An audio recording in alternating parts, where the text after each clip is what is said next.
Halo, Assalamualaikum warahmatullahi wabarakatuh. Perkenalkan, nama saya Salman Robin. Saya dari kelas akuntansi E, nomor absen 24, NIM 2305002110188. Di sini saya akan mempresentasikan hasil kerja saya, yaitu tugas bisnis plan. Bisnis yang akan saya bangun bergerak di bidang kuliner, yang saya beri nama Sengit. Sengit adalah singkatan dari dua suku kata, yaitu seblak genit. Seblak adalah makanan itu sendiri, sedangkan genit adalah kata yang bermakna penggoda, yang bertujuan untuk menggoda selera makan orang dengan rasa yang legit dan tentunya irit. Saat ini seblak adalah makanan yang sangat digemari, khususnya oleh kalangan pelajar. Banyak yang menjual seblak di pasaran, namun jarang sekali kita menemukan seblak dengan kandungan serta bahan-bahan yang sehat. Makanan seblak terkenal dengan bahan kandungan yang mengandung lemak yang tinggi serta rendahnya protein, yang mana kedua komponen itu kurang baik bagi kesehatan. Dan oleh sebab itu saya terinspirasi untuk menciptakan makanan seblak yang akan bertentangan dengan asumsi yang telah beredar di masa ini. Seblak genit akan menyajikan sebuah makanan seblak yang rendah lemak, mengandung protein tinggi, dan tentunya dengan rasa yang lezat serta nikmat. Oke, untuk mempersingkat waktu, kita langsung saja masuk ke dalam proposal yang sudah saya ciptakan. Di dalam bab 1 ada yang namanya, yang pertama, aspek legalitas dan perizinan. Usaha yang akan saya bangun sudah terdaftar di NIB, jadi sudah resmi. Yang kedua, latar belakang. Seblak adalah makanan khas Sunda yang berasal dari wilayah Parahyangan dengan cita rasa gurih dan pedas.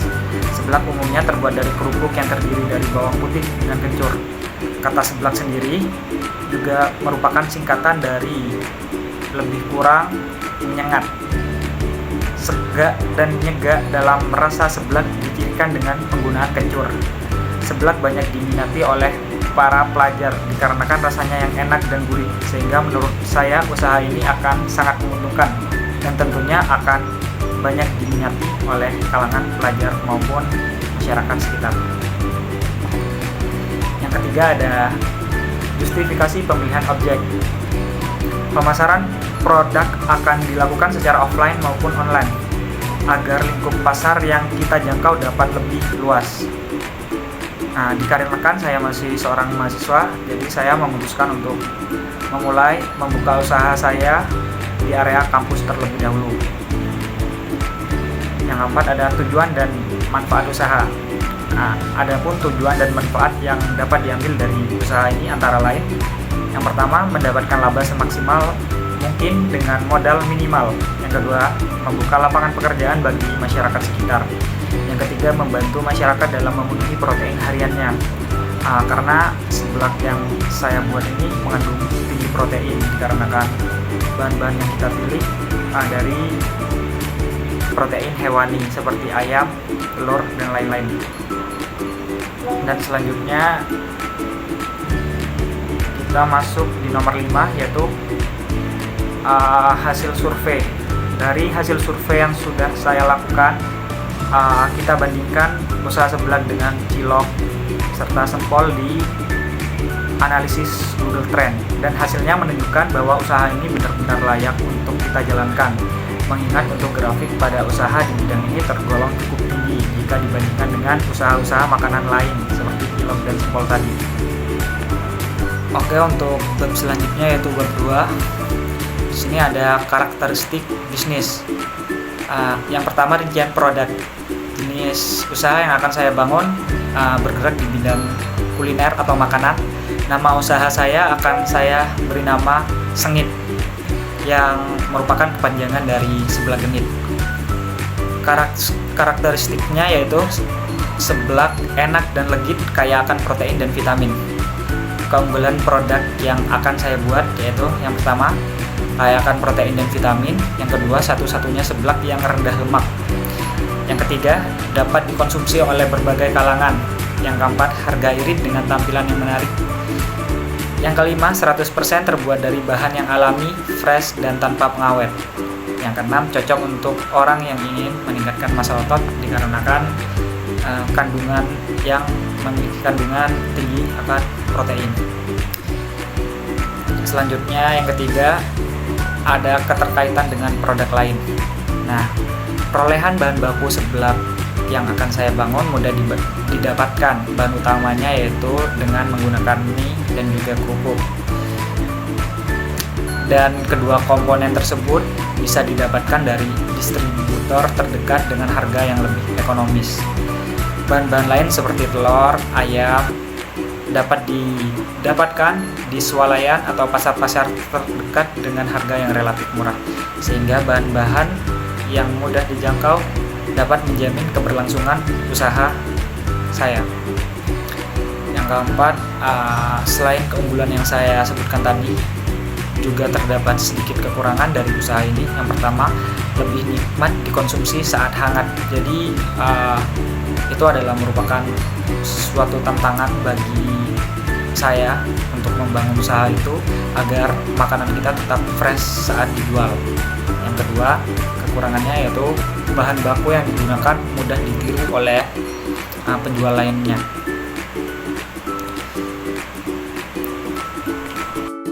Nah, sekarang masuk ke dalam bab 3. Bab 3 membahas tentang analisis pasar. Nah, yang saya cantumkan dalam proposal bisnis plan saya, yang pertama yaitu bisnis model kanvas. Bisa dilihat dalam proposal yang sudah saya cantumkan. Terus yang kedua, profil konsumen. Profil konsumen yang akan menjadi target produk sengit atau sebelah genit terbilang cukup luas, meliputi masyarakat di berbagai kalangan usia, mahasiswa, pelajar yang suka makanan pedas mungkin, atau suka dengan makanan hewani. Makanan ini juga sangat cocok dikonsumsi oleh orang-orang yang ingin meningkatkan massa ototnya, mengingat topping yang akan kita gunakan berasal dari daging yang mengandung tinggi akan protein. Yang ketiga, potensi dan segmentasi pasar.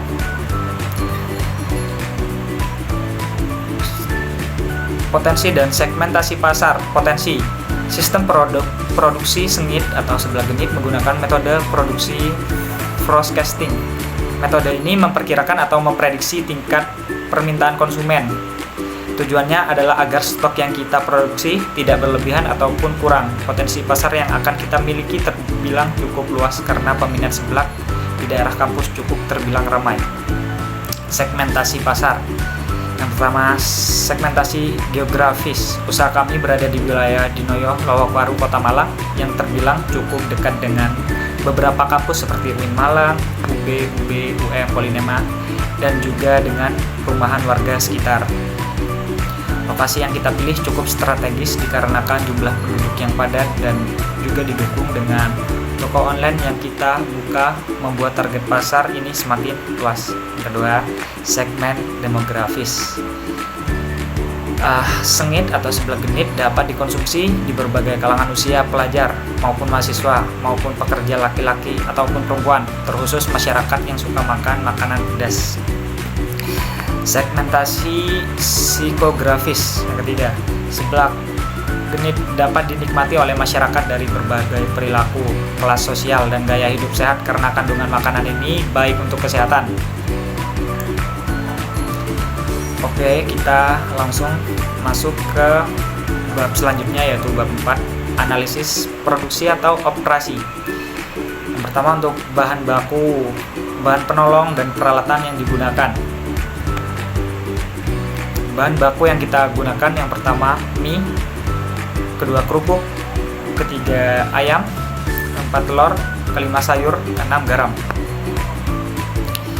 Peralatan yang akan kita gunakan dan kita butuhkan kurang lebih yaitu yang pertama timbangan untuk mengukur porsi yang akan kita sajikan, yang kedua pisau dan telenan, yang ketiga kompor, yang keempat sendok, yang kelima baskom, dan yang keenam loyang. Oke, kita langsung saja masuk ke bab selanjutnya, yaitu bab 5 tentang analisis keuangan. Yang pertama, biaya peralatan atau investasi yang harus kita penuhi terlebih dahulu. Yang pertama ada timbangan digital. Timbangan digital kita cek searching di toko-toko online sekitar kurang lebih seharga 65.000. Yang kedua ada pisau dan telenan seharga 50.000. Yang ketiga ada baskom 5 unit yang diperkirakan seharga 25.000. Yang keempat ada sendok 1 set 35.000. Yang kelima ada loyang 2 set 45.000. Yang keenam ada kompor 1 unit seharga 500.000. Yang ketujuh ada LPG 1 unit seharga 150.000. Jadi total modal awal yang kita butuhkan untuk memenuhi biaya peralatan investasi sebesar 870.000. Yang kedua ada biaya tetap. Biaya tetap yang harus kita bayar per bulannya. Yang pertama ada upah pekerja. Upah pekerja per bulan kita gaji dengan senilai 1 juta rupiah.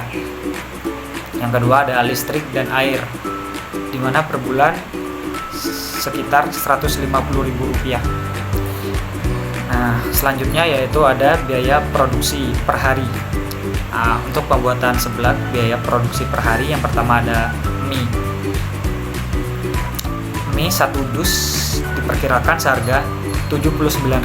Yang kedua kerupuk 1 kilo seharga 29.000. Yang ketiga telur 10 butir seharga 2.000. Yang keempat ayam 1 kilonya seharga 35.000. Yang kelima ada garam 50 gram seharga 2.500. Yang keenam ada sayur sawi 1 kg seharga 15.000. Yang ketujuh ada cabai 1 kilo seharga 45.000. Untuk biaya pembuatan bumbu, kita menggunakan bumbu seblak instan yang terbuat dari bahan alami yang saya perkirakan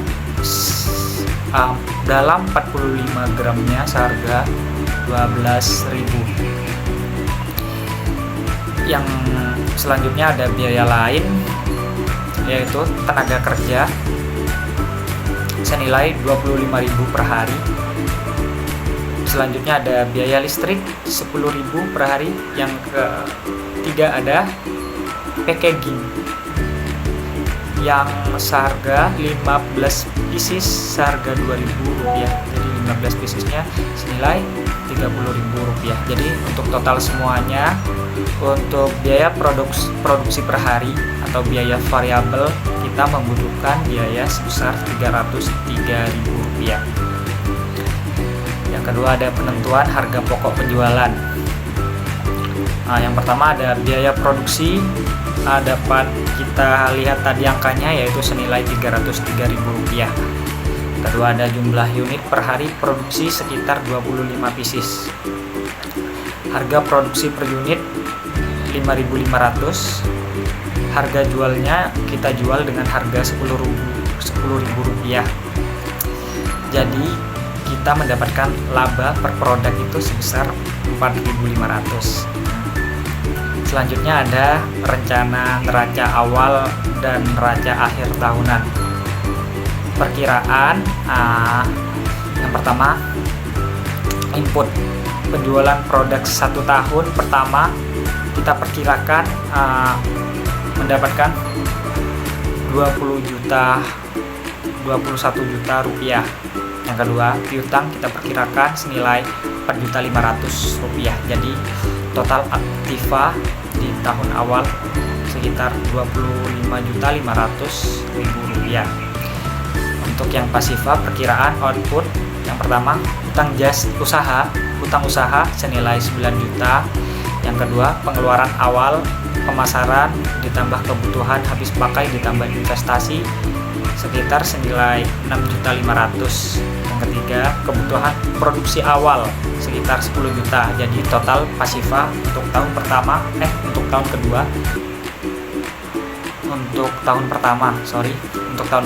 senilai 20.500.000 Rp5.500.000. Jadi untuk total aktiva dan pasiva senilai Rp25.500.000. Untuk selanjutnya yang tercantum di proposal bisnis plan saya yaitu ada yang namanya break even point atau BEP. BEP merupakan suatu titik impas di mana laba yang didapatkan mempunyai nilai setara dengan yang diperlukan dalam sebuah usaha atau bisa disebut dengan tidak mengalami kerugian. BEP rumusnya yaitu biaya tetap dibagi harga jual per unit dikurangi biaya variabel per unit. Biaya tetap untuk usaha kami senilai Rp13.800.000 dibagi dengan Rp10.000 untuk harga per unitnya dikurangi dengan biaya variabel per unit yaitu senilai Rp5.500. Jadi totalnya sama dengan 6.880 unit. Nah, yang kedua yaitu benefit and cost ratio, yaitu merupakan metode perhitungan dari perbandingan antara biaya produksi dengan manfaat sebuah proyek usaha, digunakan untuk menghitung apakah usaha benar-benar untung atau tidak. Rumus benefit and cost ratio yaitu pendapatan dibagi pengeluaran. Pendapatan tahun pertama kita perkirakan senilai Rp21 juta dibagi dengan pengeluaran kita perkirakan Rp14.500.000. Jadi hasilnya 1,44. Berdasarkan perhitungan tadi, usaha ini layak dijalankan karena benefit cost ratio-nya lebih dari 1, yakni 1,44. Berarti laba. Selanjutnya ada payback period. Payback period investasi awal senilai Rp870.000, laba bersih per tahun sekitar Rp3.550.000. Payback sama dengan 0,24. Berdasarkan analisis yang saya sebutkan tadi, diketahui bahwa periode waktu yang dibutuhkan untuk mengembalikan modal investasi adalah sekitar 0,24 tahun atau setara dengan 3 bulan. Yang selanjutnya ada rencana laporan laba rugi. Pendapatan tahun pertama kita ketahui tadi Rp21 juta dan tahun kedua kita perkirakan Rp30.450.000. Jumlah pendapatan senilai Rp21 juta dan di tahun pertama dan di tahun kedua senilai Rp30.450.000. Untuk beban usaha yang telah kita hitung tadi sekitar Rp14.500.000 di tahun pertama dan di tahun kedua Rp9.250.000.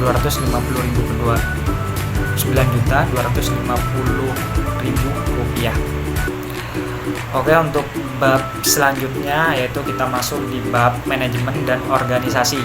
Usaha yang saya jalankan adalah usaha perorangan yang mana tidak banyak membutuhkan struktur organisasi. Usaha yang saya jalankan terdiri dari beberapa struktur yang akan saya bacakan. Yang pertama, kita membutuhkan seorang chef. Sebagai chef di warung sebelah genit, tanggung jawab utamanya adalah memastikan bahwa setiap mangkuk seblak yang disajikan memenuhi standar kualitas tinggi baik dari segi rasa maupun penyajian. Yang kedua, ada kasir. Tugas seorang kasir di usaha saya yaitu mencatat pesanan pelanggan, mengantarkan pesanan pelanggan, menerima pembayaran pelanggan, dan menjaga kebersihan dan kenyamanan warung. Yang ketiga, yaitu kita membutuhkan seorang akuntan. Tugas seorang akuntan di usaha yang akan saya bangun yaitu mencatat seluruh transaksi baik pemasukan ataupun pengeluaran serta membuat laporan keuangan agar kita bisa tahu laba dan modal serta bisa lebih mudah untuk merancang pengembangan usaha selanjutnya. Kita masuk ke bab selanjutnya yaitu bab 7 mengenai analisis dampak lingkungan. Yang pertama, dampak negatif yang ditimbulkan dari limbah plastik. dan sampah. Penggunaan plastik sekali pakai seperti kantong plastik, wadah makanan, dan sendok garpu plastik dapat menghasilkan banyak limbah yang tidak mudah terurai. Banyaknya sampah makanan yang tidak terkelola dengan baik juga dapat mencemari lingkungan. Yang kedua, menggunakan energi dan emisi. Penggunaan energi untuk memasak, terutama jika menggunakan kompor gas atau listrik, dapat meningkatkan emisi gas rumah kaca. Yang ketiga, pengelolaan limbah cair. Limbah cair dari proses pencucian bahan makanan dan peralatan masak dapat mencemari air tanah jika tidak diolah dengan baik sebelum dibuang. Selain dari dampak negatif yang sudah saya sebutkan tadi, ada pula dampak positifnya, yaitu yang pertama, penggunaan bahan lokal. Jika kita menggunakan bahan-bahan lokal untuk membuat seblak, ini dapat mengurangi jejak karbon yang terkait dengan transportasi dan mendukung pertanian lokal. Yang kedua, edukasi dan kesadaran lingkungan. Usaha seblak yang menerapkan praktik ramah lingkungan dapat menjadi contoh baik bagi usaha lainnya dan membantu meningkatkan kesadaran konsumen tentang pentingnya menjaga lingkungan. Yang ketiga, ada pengolahan sampah organik. Sisa-sisa bahan makanan yang organik dapat diolah menjadi kompos yang bermanfaat bagi tanah dan pertanian. Oke, kita masuk ke bab terakhir, yaitu bab 8, perizinan dan badan hukum. Untuk membangun sebuah usaha, kita harus memperhatikan aspek perizinan dan peraturan atau badan hukum yang berlaku. Usaha yang akan saya bangun berbentuk usaha dagang, yang mana pemilik dari usaha ini bertanggung jawab secara penuh secara pribadi atas segala utang dan kewajiban usaha. Berikut adalah hal-hal yang harus dipenuhi saat akan membangun usaha seblak tentunya. Yang pertama, membuat NIB. Yang kedua, mengurus surat izin usaha atau SIUP. Yang ketiga, standar kesehatan dan keamanan pangan. Usaha seblak juga harus mematuhi regulasi BPOM, termasuk memiliki sertifikasi PIRT dan izin edar untuk produk pangan. Yang keempat, ada perlindungan merek. Perlindungan merek melalui pendaftaran hak cipta atau merek dagang juga penting untuk menghindari pelanggaran hak kekayaan intelektual. Kesimpulannya adalah, selain menyusun strategi pemasaran, target pasar, ataupun aspek-aspek lainnya, kita juga harus memperhatikan aspek perizinan dan badan hukum yang berlaku agar usaha yang kita bangun dapat berjalan dengan lancar. Mungkin itu saja yang dapat saya jelaskan dari isi proposal bisnis plan yang telah saya rancang, yang telah saya bangun. Kurang lebihnya mohon maaf.